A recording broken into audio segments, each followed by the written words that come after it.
Assalamualaikum warahmatullahi wabarakatuh. Perkenalkan, nama saya Putri Ayu Andini, NIM J520200082. Di sini saya guna memenuhi tugas referat anatomi, saya akan menjelaskan tentang auditori. Assalamualaikum warahmatullahi wabarakatuh. Perkenalkan, nama saya Putri Ayu Andini, NIM J520200082. Di sini saya guna memenuhi tugas referat anatomi, saya akan menjelaskan tentang auditori. Auditori atau organ auditus itu merupakan organon dari nervus ke-8 yaitu vestibulocochlearis, berfungsi sebagai keseimbangan dan juga pendengaran. Di auris atau telinga kita mengenal menjadi 3 bagian. Yang pertama ada auris eksterna atau luar, auris media itu tengah, kemudian ada auris interna. Selanjutnya untuk auris eksterna itu ada auricula, ada meatus acousticus externus. Kemudian untuk auris media itu ada membrana tympanica, kemudian ada cavitas tympanica, ada ossicula auditus, dan juga ada tuba auditiva. Kemudian untuk auris interna itu adalah birintus osseus, ada vestibulum, ada canalis semicircularis, cochlea, dan juga selanjutnya saya akan menjelaskan tentang auris eksterna. Auris eksterna itu pertama ada auricula.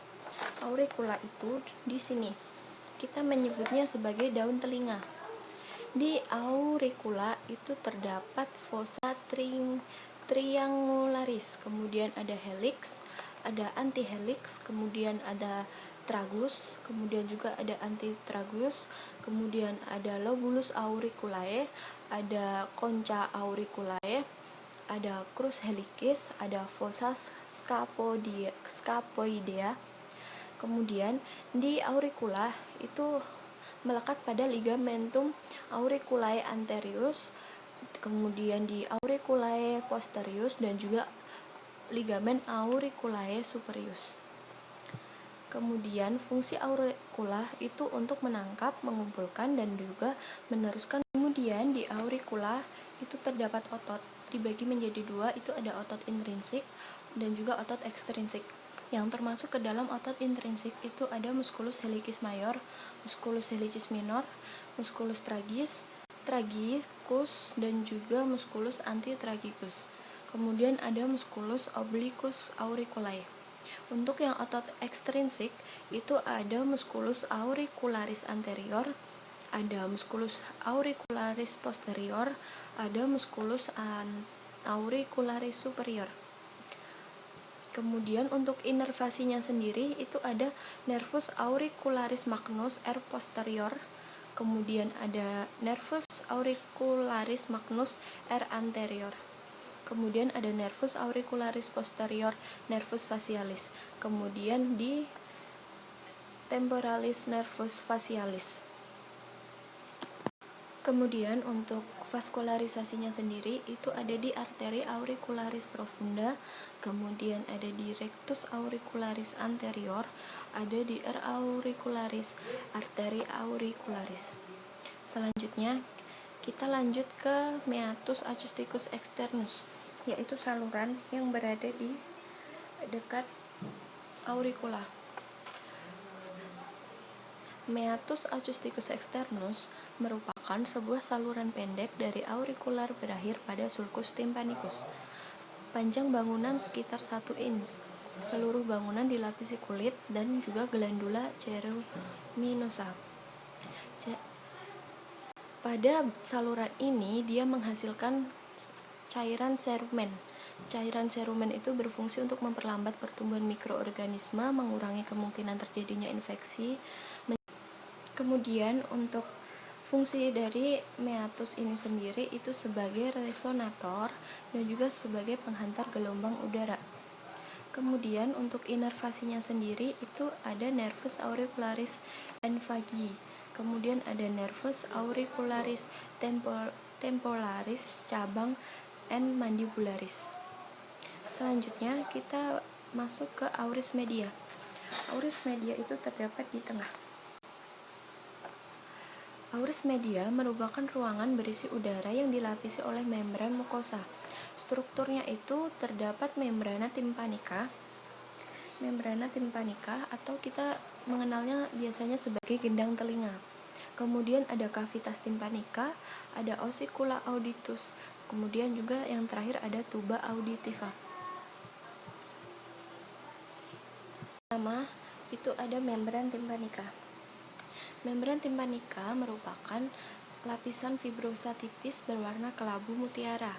Posisinya miring menghadap ke bawah depan dan juga lateral. Ini ya, membran tympanica. Terdapat dua pars, yaitu pars tensa dan juga pars flaccida.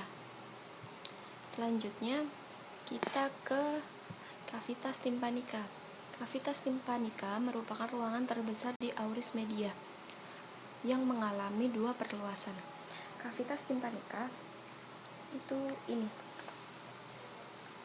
mengalami dua perluasan, itu ada recessus epitympanicus, itu perluasan ke kranial. Kedua itu ada recessus hypotympanicus, itu perluasan ke arah kaudal. Selanjutnya kita lanjut ke ossicula auditus. Ossicula tadi dibagi menjadi 3 struktur. Yang pertama itu ada malleus, kedua ada incus, dan juga ketiga ada stapes.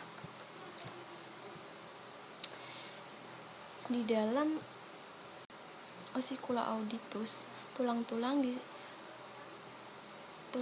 memiliki rantai tulang yang menyeberangi auris media dari membran tympanica sampai ke fenestra vestibuli auris interna. Kemudian kita lanjut ke tuba auditiva. Tuba auditiva itu saluran yang menghubungkan auris media dengan nasofaring dan bermuara ke optai. Optai adalah ostium pharyngeum tubae auditiva eustadi. Terbagi menjadi dua pars, yaitu pars ossae tuba auditiva dan juga pars cartilaginea tuba auditiva. Untuk vaskularisasinya tadi ada arteri tympanica superior, et inferior, et anterior, dan juga et posterior. Selanjutnya saya akan melanjutkan ke auris interna. Auris interna adalah bagian terlibat. Vaskularisasinya tadi ada arteri tympanica superior, et inferior, et anterior, dan juga et posterior. Selanjutnya saya akan melanjutkan ke auris interna. Auris interna adalah bagian terlibat dalam proses pendengaran dan juga keseimbangan. Itu dibagi menjadi dua. Ada labyrinthus osseus yang terdiri dari vestibulum dan juga canalis semicircularis. Kemudian ada cochlea. Untuk lapisan kedua itu ada labyrinthus membranaceus. Pertama itu labyrinthus membranaceus, terdiri dari 3 bagian, itu ada uticulus, sacculus, dan juga ductus semicularis. Maaf, dibagi menjadi 4, yang satunya itu ada ductus cochlearis. Untuk mekanisme pendengaran, itu suara masuk ke meatus acousticus externa, kemudian dihantarkan oleh membran tympanica, kemudian melalui ossicula auditus dan basis stapedis, kemudian ke perilimpa. Kemudian vibrasi pada fenestra vestibuli memulai gerakan perilimpa. Gelombang bermigrasi sepanjang dinding ductus cochlearis. Gelombang defleksi membrana basilaris dan organ corti. Stereocilia kemudian didefleksikan. Kemudian ke sel-sel sendoris. Terjadi kejadian biokemis potensial reseptor. Kemudian intensitas rangsang oleh SSP melalui nervus cochlearis. Untuk catatan klinisnya itu ada tuli dibagi menjadi 2, ada tuli konduksi dan juga tuli persepsi. Baik, cukup sekian penjelasan dari saya mengenai auditori. Mohon maaf apabila ada kekurangan dan kesalahan. Wassalamualaikum warahmatullahi wabarakatuh.